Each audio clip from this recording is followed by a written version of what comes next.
This artwork is an example of miniature art. And as you can see, this is the half of Colosseum. Did you know that Colosseum was built in Italy, Rome, and now is a famous attraction. Example of surrealism. Surrealism is mostly subconscious. Surrealism images explore the subconscious areas of mind. Of art movement because he is a recognizable person in this canvas. This artwork is an example of abstract art. Abstract art frequently use a large canvas, and abstract art has no images formed like this. This artwork is a example of art Nouveau movement because as you can see, there is a flower's figure in this painting. The one who makes this artwork is Toscano Colin Caridade. This artwork is an example of photography, and photography belongs to visual arts.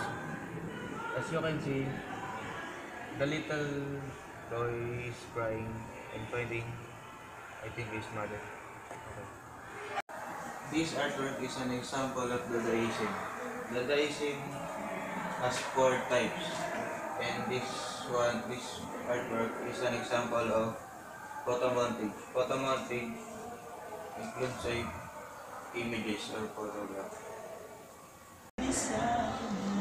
This is music, a form of art that includes tone, rhythm.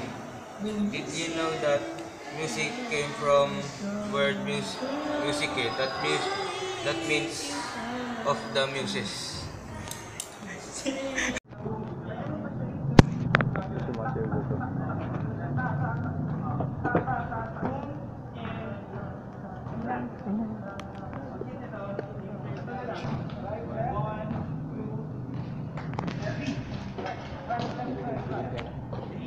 Okay na.